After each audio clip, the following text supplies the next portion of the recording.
హైదరాబాద్ తెలంగాణలో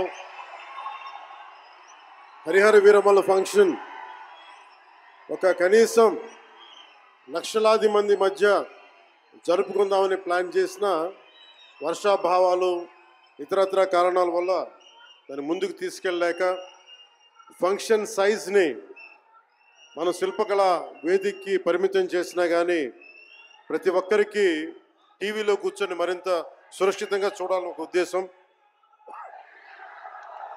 ఇలాంటి ఒక ఫంక్షన్ చేసుకోవాలంటే చాలా ఒత్తిళ్ళు ఉంటాయి. అలాంటి పరిస్థితుల్లో ముఖ్యంగా హైదరాబాద్ తెలంగాణలో పర్మిషన్ ఇచ్చిన ఈ సభకి పర్మిషన్ ఇచ్చిన గౌరవ ముఖ్యమంత్రి శ్రీ అనుముల తెలంగాణ గౌరవ ముఖ్యమంత్రి శ్రీ అనుముల రేవంత్ రెడ్డి గారికి ప్రత్యేకించి నా ప్రత్యేక ధన్యవాదాలు, హృదయపూర్వక నమస్కారం. అలాగే డీజీపీ గారికి, శ్రీ జితేందర్ ఐపీఎస్ గారికి, అలాగే సైబరాబాద్ కమిషనర్ పోలీస్ శ్రీ అవినాష్ మోహంతి గారికి కూడా నా ప్రత్యేకమైన కృతజ్ఞత.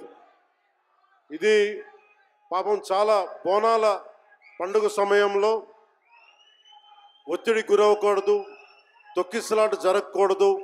ఇలాంటి పరిస్థితుల్లో హరిహర వీరమల్లు ప్రీ రిలీజ్ ఈవెంట్కి పర్మిషన్ ఇచ్చిన తెలంగాణ ప్రభుత్వం గౌరవ ముఖ్యమంత్రి గారికి, డీజీపీ గారికి, సైబరాబాద్ కమిషనర్ గారికి మరోమారు ప్రత్యేకంగా ధన్యవాదాలు తెలుపుకుంటూ, ప్రతి ఒక్క రోడ్డు మీద ఉన్న ఇంతమంది మన అభిమాన జనం వస్తే వారందరికీ సహకరించిన, తొక్కిసలాట లేకుండా సహకరించిన పోలీస్ సోదరులందరికీ, ఇన్స్పెక్టర్స్కి, సర్కిల్ ఇన్స్పెక్టర్స్కి, డిఎస్పీస్కి, ప్రతి ఒక్కరికి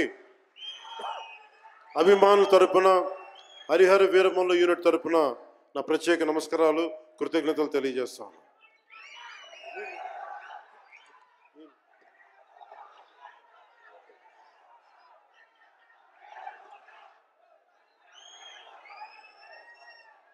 అలాగే తెలంగాణ సినిమాటోగ్రాఫర్ శాఖ మంత్రి శ్రీ కోమటిరెడ్డి వెంకటరెడ్డి గారు రావాల్సి ఉండింది, కానీ ఆయన మనకి సీఎం గారు రివ్యూ మీటింగ్ల వల్ల రాలేకపోయారు. వారికి కూడా నా ప్రత్యేక కృతజ్ఞతలు. అలాగే నేను పాలిటిక్స్కి వచ్చాక సినిమాలోకి వచ్చి మీ అభిమానాన్ని ఎలా సంపాదించుకున్నాను, పాలిటిక్స్లోకి వచ్చాక నేను స్నేహంతో పాటు ఒక మంచి స్నేహితుణ్ణి, అలాగే ఒక మంచి ఒక మిత్రుణ్ణి సంపాదించుకున్నాను. అది శ్రీ ఈశ్వర్ ఖండ్రే గారు. And I found a great friend and a great brother in him. I'm truly grateful to you, sir, from coming all the way from Karnataka, for making your time in your busy schedule, and I'm eternally grateful to you for making your presence felt here. Your blessings and your kind words and your good words are truly inspiring, and we will truly cherish this moment with you, sir. We are grateful to you. అలాగే కందుల దుర్గేష్ గారు, గౌరవ పర్యాటక సాంస్కృతిక శాఖ మరి cinematograph శాఖ మార్చులు, ఆంధ్రప్రదేశ్ ప్రభుత్వం. అలాగే ప్రత్యేకించి రఘురామకృష్ణరాజు గారు, తెలుసు కదా, ఆయన గురించి చెప్పక్కర్లేదు కదా. గౌరవ ఆంధ్రప్రదేశ్ శాసనసభ ఉపసభాపతి, ఆయన మాటని శాసనసభలో చూడాలి, చాలా ఆనందంగా ఉంటుంది ఆయనతోటి. వారికి కూడా నా ప్రత్యేకంగా ధన్యవాదాలు.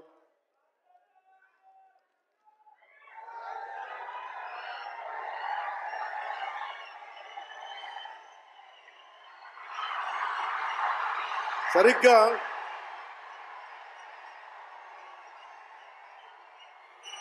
ఒక 2 సంవత్సరాల క్రితం భీమ్లా నాయక్ రిలీజ్ అయినప్పుడు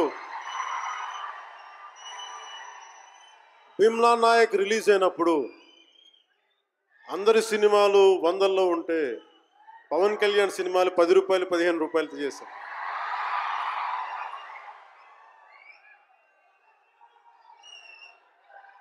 నేను ఒకటే చెప్పాను ఆ రోజున, మనల్ని ఎవడు రాపేది.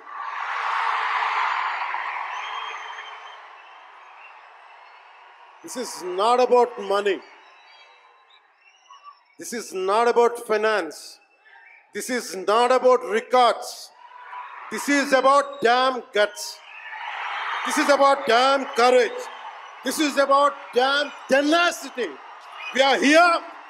We will stand by.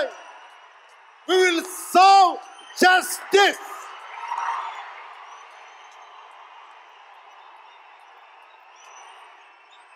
Pawan Kalyan ఎప్పుడు రికార్డుల కోసం ప్రయత్నం చేయాలి.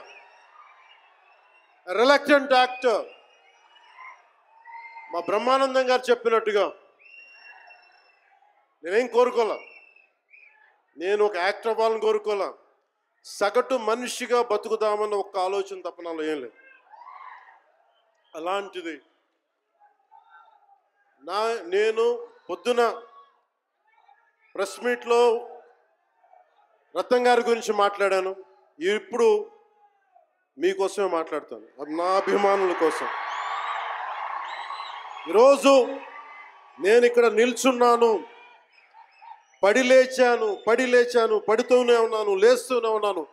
దానికి కారణం ఒకరే, మీరే.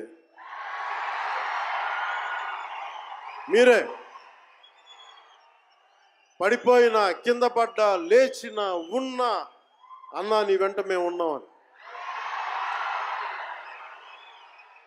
నా దగ్గర ఏమన్నా ఆయుధాలు ఉంటాయా? నా దగ్గర ఏమన్నా గుండాలు ఉంటారా? నా దగ్గర ఎవరు లేరు, గుండెల్లో ఉండే మీరు తప్ప.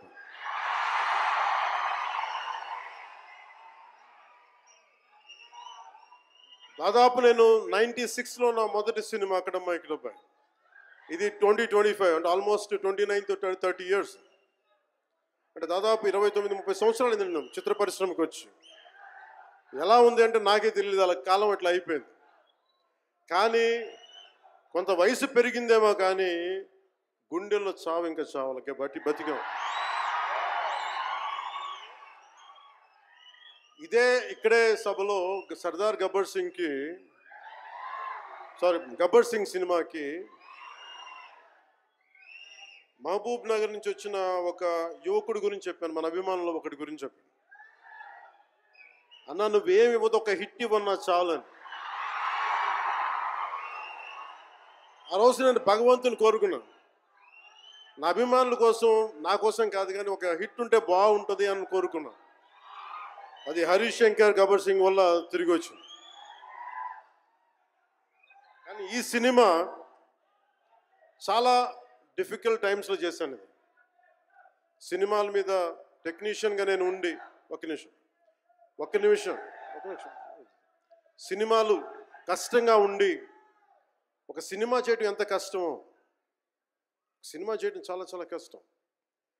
నేను మీతో పంచుకోదలుచుకున్నాను ఈ రోజున. మీకు సంబంధించి నేను మొదటి సినిమా నుంచి ఇప్పుడు దాకా జానీ సినిమా నేను చేసినప్పుడు అది ఫెయిల్ అయితే, ఆ సినిమా ఫ్లాప్ అయితే ఎలా ఉంది అంటే ఆ రోజు నా పరిస్థితి, వరుసగా హిట్లు కొట్టి కూడా ఒక్క సినిమా ఫ్లాప్ అయితే అందరూ మీరు వదలలేదు. నేను మీ గురించి ఎప్పుడు మాట్లాడు అంటే ధనం మూలం మిదం జగత్ అంటాం. అంటే అన్ని బంధాలు, కార్ల్ మార్క్స్ చెప్పిన అన్ని బంధాలు ఆర్థిక బంధాలు సినిమా పరిశ్రమలో మరింత బలంగా తెలుస్తాయి. నా రెమ్యునరేషన్ ఇచ్చేసాను అని నా దగ్గర అంతమించి డబ్బులు లేవు. కానీ ఆ రోజు నుంచి ఈ రోజు దాకా ఒకటైతే మార్పు జరిగింది. నేను చిత్ర పరిశ్రమ హిట్స్, ఫ్లాప్స్ ఇవన్నీ వదిలేసి నేను ఒకటే నమ్మాను, నా అభిమానులు నాకున్నారు, నన్ను ప్రేమించే వాళ్ళు ఉన్నారు. డబ్బుకి ఎప్పుడు నేను ప్రాధాన్యత ఇవ్వాలి. నేను ఇచ్చింది బంధాలకు ప్రాముఖ్యత ఇచ్చాను. మనిషి నుంచి మనిషి బంధం. నా గుండె నుంచి మీ గుండెకి 2 గుండెల దూరం అంతే. నేను ఏమి కోరుకోలే. చాలా కష్టాల్లో ఈ సినిమా చేశాం. పేరుంది, ప్రధానమంత్రి గారి దగ్గర నుంచి అందరూ తెలుసు. కానీ దానివల్ల డబ్బులు రావు. మనకి డబ్బులు వచ్చే సినిమానే రావాలి. కానీ సినిమాని ఎలా చేస్తాం? మిమ్మల్ని రంజింపజేయాలి, మిమ్మల్ని ఆనందింపజేయాలి. మనకి ఖుషి లాంటి సినిమా తీసిన ఏఎం రత్నం గారు ఎప్పుడో 2017లో ఎప్పుడో సినిమా వచ్చి మీరందరూ తిడతా ఉంటారు కదా నన్ను, ఎంతసేపు రీమేకులు చేస్తావు అని. కరెక్ట్, ఏం చేయమంటారు చెప్పండి? మనకెవరు పెద్ద పెద్ద దర్శకులు లేరు, మన కింద నుంచి వచ్చిన వాళ్ళం. మనకి ఒక్క నిమిషం,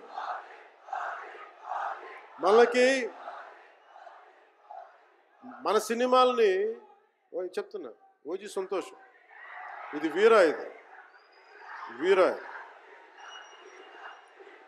మీకు ఈ సినిమా గురించి చెప్తాను మీకు. అంటే మనకి దర్శకులు ఎవరు లేరు.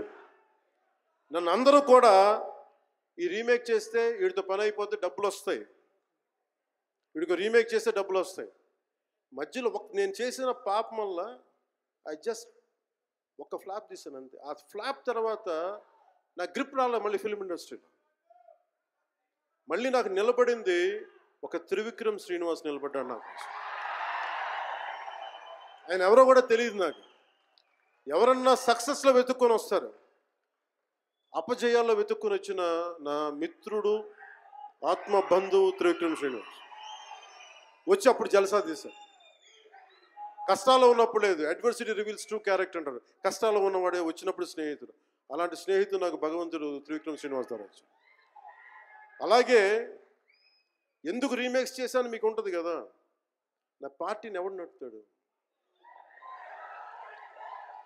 కొత్త కథలు తీస్తే ఎప్పుడో వెళ్ళిపోద్ది. నా భార్యని కానీ నా పిల్లల్ని కానీ ఎవరు పోషిస్తారు? నేనే పోషించుకోవాలి, దానికి డబ్బులు కావాలి, పార్టీ నడపాలి. వీటన్నిటికీ రీమేక్ అనేది నాకు కొంచెం ఈజీ దారైంది. సొంత సినిమాలు కొత్త సినిమాలు చేయలేక కాదు, వేరే దారి లేక. నాకు దేశం పిచ్చి, సమాజ బాధ్యత పిచ్చి, సినిమా మీద ఉన్న కరెక్టే నేనంటే మీకు పిచ్చి. అలాంటి నేను ఒక మంచి సినిమా రావాలని కోరుకుంటే అది ఏఎం రత్నం గారి ద్వారా వచ్చింది. కోరుకున్నాడు ఆయన, నీతోటి ఒక బలమైన సినిమా తీయాలని. ఏదో ఆయన కూడా ముందు రీమేక్ వచ్చారు, అవి అటు ఇటు తిరిగి యాక్చువల్గా క్రిష్ గారి వల్ల ఈ సినిమా వచ్చింది. జాగర్లమూడి క్రిష్ గారికి మనందరం ముందుగా కరతాళ ధ్వనుల ద్వారా చాలా బలంగా తెలియజేయాలి. ఆయన ఒరిజినల్ ఫౌండేషనల్ వర్క్ మీద ఇది ఉంది. వ్యక్తిగత కారణాలు, కొన్ని ప్రొఫెషనల్ రీజన్స్ వల్ల మధ్యలో ఆయన వెళ్ళిపోవాల్సి వచ్చింది.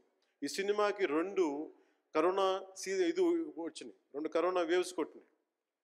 దాని మధ్యలో నలిగిపోయింది సినిమా. అలాంటి సమయంలో ఒక ఆస్కర్ విన్నర్ ఎక్కడో మనం ఆంధ్రప్రదేశ్లో చిన్న బడ్జెట్లో సినిమా తీస్తే మన బడ్జెట్స్ ఎంత ఉంటాయి? 10 కోట్లు, 15. అలాంటి సినిమాల నుంచి సంగీత దర్శకత్వం వహించి మనం పెట్టే నాటు నాటు నాటు అనే పాట ప్రపంచమంతా ఉర్రూతో లూగిస్తుంది అనేది తెలియజేశారు కీరవాణి గారు. అలాంటి కీరవాణి గారు నేను ఈ సినిమాని ఎన్నిసార్లు చేసే పరిస్థితుల్లో నిజంగా ప్రతిసారి నాకు నిరుత్సాహం ఉండేది. నాకు తెలుస్తూ ఉంటుంది కదా, నిస్పృహ వచ్చినప్పుడల్లా ఆయన ఏదో ఒక ట్రైలర్ రిలీజ్ అయ్యేది, ఆయన మ్యూజిక్ చూస్తే మళ్ళీ ఒక ఉత్సాహం వచ్చేది, ఒక ప్రాణవాయువు నింపేది. సార్ ఈ సినిమాకి ఈ రోజున ఇంత బలంగా ఆత్మవిశ్వాసంతో ఉన్నామంటే you are the hero sir, you are the true hero sir for us. Without కీరవాణిజీస్ music this is not Harihara Veeramal. ఈరోజు హరిహర వీరమల్ బలంగా ఉంది అంటే it's only the dedication and the kind of effort he has put into the film is truly commendable and truly admirable, sir. We are truly grateful to you, sir. మధ్యలో వారి నాన్నగారిని కోల్పోయి ఆ సమయంలో కూడా మనస్ఫూర్తిగా ఆ బ్యాక్గ్రౌండ్ స్కోర్ ఇచ్చినందుకు, సొంత తండ్రిని కోల్పోయి ఇచ్చినందుకు మరోమారు వారికి ప్రత్యేకంగా కీరవాణి గారి టీంకి, కీరవాణి గారి గాయకులకి, వారి రికార్డింగ్ టీంకి, వారి ఇంజనీరింగ్ డిపార్ట్మెంట్కి, ప్రతి ఒక్కరికి నా హృదయపూర్వక ధన్యవాదాలు.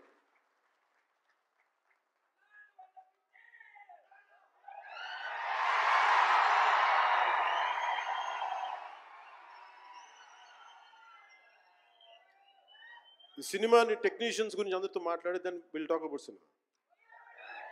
జ్యోతి కృష్ణ నాకు ఖుషి టైం నుంచి లండన్లో చదువుకొని వచ్చాడు, film making course as a director. ఆయన సినిమాని చాలా బాగా హ్యాండిల్ చేశారు.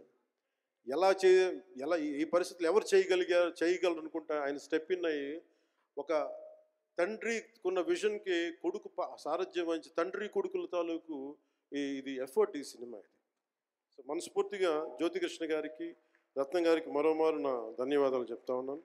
అలాగే ఈ సినిమాని ప్రారంభించినప్పుడు జ్ఞానశేఖర్ గారి కెమెరామెన్, ఆయనకి నా మనస్ఫూర్తిగా కృతజ్ఞతలు. అసలు ఈ సినిమాని ఇంత రికార్డ్ బ్రేకింగ్ స్థాయిలో మీ అందరికీ తెలుసు కదా, మీరు అంతసేపు ఓజీ ఓజీ ఓజీ అంటారు. నా సినిమానే ఓజీ బయట వాళ్ళ సినిమా కాదు కదా, మన సినిమానే కదా. కానీ హరిహర వీరమల్లుకి ప్రాణం పెట్టిన ఇంకొక వ్యక్తి ఉన్నారు, ఆయన మనోజ్ పరమహంస. అంటే నాకు టైము నేను రోజు చెప్పాను 2 గంటలు ఇస్తానని చెప్పాను. నేను అడ్మినిస్ట్రేటివ్ నా దగ్గర ఉంది, ఈశ్వర్ ఖండ్రే గారిలాగా నేను కూడా ఫారెస్ట్ మినిస్టర్, దాంతోపాటు పంచాయతీ రాజ్ ఉంది. వీటన్నిటి మధ్యలో నేను ఇవ్వగలిగేది 7 నుంచి 9 2 గంటలు ఇస్తాను. మీకు ఏం చేస్తుంటారో చేసుకోండి. వారానికి 5 రోజులు ఇచ్చాను. ఈ 5 రోజుల్లో దాన్ని చాలా పగడ్బందీగా ప్లాన్ చేసి మంగళగిరిలో ఉన్న జనసేన పార్టీ ఆఫీస్ నుంచి 2 గంటల కూతవేటు దూరంలో ఉన్న నా సన్నిహితులు, నా మిత్రులు రమేష్ లింగంనేని గారి మిడ్ వ్యాలీ స్టూడియో, వాళ్ళ స్థలం ఉంటే దాన్ని మిడ్ వ్యాలీ స్టూడియోస్గా మార్చేసి అక్కడే సెట్స్ చేసాం. మొత్తం మేజర్ వర్క్ అక్కడే చేసి దాని స్పెషల్ ఎఫెక్ట్స్ చేసాం. ఇలాంటివన్నీ సహకరించినందుకు, చేయగలిగిన సత్తా ఉన్న మనోజ్ పరమహంస గారికి మనస్ఫూర్తిగా నా ధన్యవాదాలు. అలాగే ఎగ్జిక్యూటివ్ ప్రొడ్యూసర్ దయాకర్ రావు గారికి, అలాగే ఆర్ట్ డైరెక్షన్కి చేసిన తోట తరుణి గారికి, అలాగే పాపం నేను పొద్దున కూడా చెప్పాను, ఈ సినిమాకి ఎవరన్నా సరే ఎంతమంది క్యాస్టింగ్ ఉన్నారు ఈ రోజున. విచిత్రంగా నేను, నిధి అగర్వాల్ తప్ప ఇంకెవరు లేరు. మన భరణి గారు, రఘు గారు, చాలా మేజర్ క్యాస్టింగ్ ఉంటే ఎవరు లేరు. దానికి ఈ సినిమాని ఇన్ని రోజుల దాకా, గత నెల రోజుల నుంచి ఒంటి చేత్తోటి జనం మధ్యలో ఉండేలాగా నిధి అగర్వాల్ గారికి మనస్ఫూర్తిగా నేను ఆవిడని చూసి సిగ్గు తెచ్చుకొని నేను కూడా ఈ రోజున మాట్లాడాను. అంటే నువ్వు ఎంత ఉప ముఖ్యమంత్రి అయినా, అంటే ఢిల్లీకి రాజైనా తల్లి కొడుకేలాగా నువ్వు ఎంత ఉప ముఖ్యమంత్రి అయినా నువ్వు ఈ సినిమాకి హీరో అని చెప్పుకొని నేను ఆవిడని చూసి సిగ్గు తెచ్చుకొని నేను కూడా మీడియా ఇంటరాక్షన్ చేశాను. రేపు కూడా చేయబోతున్నా, ఎల్లుండి కూడా చేయబోతున్నా. అలాగే నాకు బాబీ డియోల్ గారు, నేను చిరంజీవి గారు షూటింగ్స్ ఉన్నప్పుడు మన ధర్మేంద్ర గారితో చూసేవాడిని ఊటీలో. అలాంటి Bobby Deol acted as Aurangzeb, tyrant ruler. అలాంటి brilliant performance by Bobby Deol. I truly grateful to Bobby Deol for accepting this role. అలాగే తోట తరణి గారికి మనస్ఫూర్తిగా నా ధన్యవాదాలు. జే మీడియా వారి సంస్థ అధిపతులకు కూడా నా హృదయపూర్వక ధన్యవాదాలు. ముఖ్యంగా రేట్స్ ఇచ్చి 2 సంవత్సరాల క్రితం భీమ్లా నాయక్ రిలీజ్ అయినప్పుడు 10-15 రూపాయల టికెట్తో వచ్చినప్పుడు నేనేమన్నా, కానీ మీ కోరిక మేరకు ఈరోజు టికెట్ రేట్స్ పెరిగి ప్రభుత్వం మనదొచ్చి మన సినిమా ఇప్పుడు రిలీజ్ అయింది. ఆ రోజు మీరు పంతం కొద్ది చూశారు. ఆ రోజు పెట్టిన ఎఫర్ట్కి ఇది బయటకు వచ్చింది. ఇది దాని తాలూకు సత్తా మీరు చూస్తారు ఈరోజు. Okay, now will come back to the story of Harihara Veeramallu. Harihara Veeramallu ఇది నాకు చాలా ఇష్టమైన సబ్జెక్ట్. ఇది మనందరం చరిత్రలో చదువుకుంటాం. భారతదేశం ఎవరి మీద దాడి చేయలే, భారతదేశం ఎవరి మీద కూర్చొని ఆక్రమణం చేయలే. ఈ దేశాన్ని అందరూ ఆక్రమించుకున్నారు. మనం చదువుకున్న టెక్స్ట్ బుక్స్లో కానీ, స్కూల్ బుక్స్లో కానీ ఎంతసేపు మొఘల్ తాలూకు గొప్పతనాన్ని చెప్పారు తప్ప మొఘల్ తాలూకు అరాచకాన్ని చెప్పలేదు ఎవరు. Akbar is great, Shah Jahan is great, Aurangzeb is great అంటారు. What they had done. Vijayanagara empire గురించి మాట్లాడాల, ఇంతమంది కింగ్స్ ఉన్నారు, ఎవరి గురించి మాట్లాడాల. We always heard about Mughals greatness, but what Aurangzeb has done to our country, సొంత తమ్ముడిని చంపేసి దారా సిక్కుని చంపి షాజహాన్ని జైల్లో పెట్టి నువ్వు హిందువుగా బతకాలి అంటే నువ్వు ట్యాక్స్ కట్టాలి. Can you imagine? For being a Hindu you have to pay tax as a Hindu, just to accept, to practice. ఇలాంటి సమయంలో ఒక ఛత్రపతి శివాజీ మహారాజ్ లాంటి వాడు గుండెల్లో శౌర్యాన్ని నింపాడు. మనకి తమిళనాడు దురాక్రమణ గురైతే all the way from Maharashtra he came back and supported, stood by people. ఇలాంటి నేపథ్యంలో హరిహర వీరమల్లు ఒక ఫిక్షస్ క్యారెక్టర్, ఒక కల్పిత పాత్ర. అలాంటి పాత్రలో సగటు మనిషి ఏమి చేసి ఉండొచ్చు?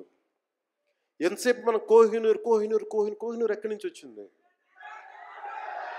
కోహినూర్ ఒకప్పుడు ఉమ్మడి రాజధాని కదా ఇదంతా, మనందరికీ ఉమ్మడి దేశం కదా ఇదంతా, తెలంగాణ నుంచి కృష్ణా తీరం వరకు టిల్ విజయవాడ. ఆ కృష్ణా నది తీరం దగ్గర ఇప్పుడు విజయవాడలో ఉన్న కొల్లూరు దగ్గర వజ్రపు గనులు ఉంటే అక్కడ దొరికిన వజ్రం. ఆ వజ్రం ఎక్కడి దాకా వెళ్ళింది? అది మన నిజాం నవాబ్ దగ్గరికి వచ్చింది. నిజాం నవాబ్ దగ్గర నుంచి ఆ మొఘల్కి వెళ్ళింది. రకరకాల ఫైనల్గా ఈ రోజున కోహినూర్ యూకే లండన్లో ఉంది, లండన్ మ్యూజియంలో ఉంది. సో దాన్ని దృష్టిలో పెట్టుకొని నాకు కృషి గారు కథ చెప్పినప్పుడు ఇంట్రెస్టింగ్ అనిపించింది. Then we did the story, నేను సినిమా చేశాను. ఈ సినిమా మేకింగ్ ప్రాసెస్లో చాలా నలిగాం. ఇలాంటివన్నీ నలిగిన తర్వాత ఒకటే ఏంటంటే, ఈ సినిమాలో ఇది ఎన్ని రికార్డులు చేస్తా నేను చెప్పలేను, ఎందుకంటే ఎంత కలెక్షన్ చేస్తానో నేను చెప్పలేను. ఎందుకంటే నేను ఎప్పుడు కూడా ఈ రోజుకి చెప్తున్నాను, we did our best efforts better. అంటే మీరు అంటారు కదా, మీకోసం కొంచెం కాలు కూడా కదిల్చాను డ్యాన్సుల కోసం. అలాగే నేను చాలా సంవత్సరాలు అయిపోయింది. ఎంతసేపు పొలిటికల్ ప్రాసెస్లోకి వెళ్ళిపోయి రియల్ లైఫ్ గుండాలను ఎదుర్కొన్నాను, రియల్ లైఫ్ రౌడీలను ఎదుర్కొన్నాను. కానీ సినిమాటిక్గా చెయ్యాలి అంటే ఎగిరి కొట్టడాలు ఇవన్నీ చేయడానికి నేను మళ్ళీ మార్షల్ ఆర్ట్స్ మళ్ళీ నేను చిన్నప్పుడు 20s ఉన్నప్పుడు ఎలా చేయాలో మళ్ళీ ఒక 1 month 2 months మళ్ళీ బ్రషప్ చేసి ఒక ఎస్క్రీమా కానీ, జీత్ కండో కానీ, అలాగే ఇషున్ రియు కరాటే కానీ, తర్వాత నేను నేర్చుకున్న మ్యాక్సిమం ఊషు కానీ, ఎనీ సెల్ఫ్ డిఫెన్స్ టెక్నిక్స్ అన్నీ కూడా క్రోడీకరించి ఒక క్రమబద్ధీకరించి ఈ 18-minute క్లైమాక్స్ పార్ట్ నేను కొరియోగ్రాఫ్ చేశాను. దీన్ని అంటే అది దేనికి అంటే, నీ ధర్మానికి నువ్వు ట్యాక్స్ కట్టాలి అంటే అది ఎదురు తిరిగే పరిస్థితి. That is the climax. ఇది ఏంటంటే, ఇది ఆ టైంలో సగటు భారతీయుడు నలిగింది, దాన్ని ఈ సినిమా రిఫ్లెక్ట్ చేస్తుంది. మిగతా కథ అంతా ఉంటుంది కానీ, అంటే ఇది మీరు ఎందుకంటే ఇది దెర్ ఇస్ నో సీక్రెసీ అన్నట్టు, సస్పెన్స్ సినిమా కాదు. బట్ వాట్ యూ హ్యావ్, మీరు సినిమా లోపలికి వెళ్ళినప్పుడు మీరు ఏమి చూడబోతున్నారు, ఏమి ఆశించబోతున్నారు అని చెప్పడానికి ఇదంతా చెప్తున్నాను. ఎందుకంటే నాకు సినిమా నాకు అమ్మడం తెలియదు. నా సినిమా ఇన్ని 100 కోట్లు చేస్తున్నా తెలియదు. ఎందుకంటే 10-15 రూపాయలతో కూడా సినిమాలు ఆడినాయి. మన 10-15 రూపాయలతో కూడా సినిమాలు డబ్బులు చేసినాయి. ఫ్లాపుల్లో పెరిగామంటారు, నేను ఇప్పుడు సక్సెస్లో పెరగల. సో మీరు కోరుకున్న సక్సెస్ భవిష్యత్తులో రావాలని మీరు ఎలా ఆశిస్తాను, నేను కూడా అలాగే ఆశిస్తున్నాను. జరుగుద్దా లేదా అన్నది ఆ పెరుమాళ్ళకి ఎరుక, అది భగవంతుడు చెప్పాలి, మన చేతిలో లేదు. మన చేతిలో ఉన్నదల్లా we had done best, we had given our best. Rest leave it to God. మీకు నచ్చిందా బద్దలు కొట్టేయండి. That's all I can say. మీకు మీరే నా బలం, మీరే నా బలం. నేను కష్టాల్లో ఉన్నా, ఓటమిలో ఉన్నా, ఎక్కడున్నా అన్నా నీకున్నావని చెప్పిన వాళ్ళు మీరు. మనల్ని ఎవడరా ఆపేదంటే, మనల్ని ఎవడన్నా ఆపేదని ముందుకొచ్చింది మీరు. మీకు ప్రతి ఒక్కరికి పేరు పేరున ఈ గుండె ఎవరి కోసం కొట్టుకోదు, మీకోసం కొట్టుకుంటుంది, మీ కష్టాల కోసం కొట్టుకుంటుంది. మళ్ళీ విశాఖపట్నంలో కలుసుకుందాం. టిల్ దెన్, జై భారత్, జై హింద్. హాయ్ అండి, నేను మీ కార్తికేయ. టీఎఫ్సీసీ లైవ్ ఛానల్ని లైక్ చేయండి, షేర్ చేయండి, సబ్స్క్రైబ్ చేసుకోండి. This is Nikhil. టీఎఫ్సీసీ ఛానల్ని ఎంకరేజ్ చేయండి, లైక్ చేయండి, subscribe. Hello, this is heroine Alekhya Angel. TFCC live ఛానల్ని లైక్ చేయండి, షేర్ చేయండి, సబ్స్క్రైబ్ చేయండి. టీఎఫ్సీసీ ఛానల్ని లైక్ చేయండి, షేర్ చేయండి, సబ్స్క్రైబ్ చేయండి. నేను మీ హీరోయిన్ మౌర్యాని. Thank you. అందరికీ నమస్కారం, నేను మీ Geetha Madhuri. TFCC live like చేయండి, షేర్ చేయండి, సబ్స్క్రైబ్ చేయండి. హాయ్ అందరికీ నమస్కారం, నేను మీ Madhupriya. Please like share subscribe to TFCC live. Please subscribe TFCC channel like చేయండి, షేర్ చేయండి. టీఎఫ్సీసీ ఛానల్ని లైక్ చేయండి, షేర్ చేయండి, సబ్స్క్రైబ్ చేయండి. Hi, please subscribe TFCC. Hello, this is your all supplicants. Please do subscribe TFCC live channel. Thank you so much. Please do subscribe to TFCC live channel and like share and subscribe చేయండి. Hi, నేను మీ Vijay Shankar. TFCC channel do subscribe, like చేయండి, share చేయండి. Thank you. నమస్తే, నేను మీ Karthika. TFCC ఛానల్ని share చేయండి, లైక్ చేయండి, సబ్స్క్రైబ్ చేయండి. అందరికీ నమస్కారం, I'm your favourite actress Ankita Maharana. Like చేయండి, షేర్ చేయండి, సబ్స్క్రైబ్ చేయండి. TFCC live. Love you all.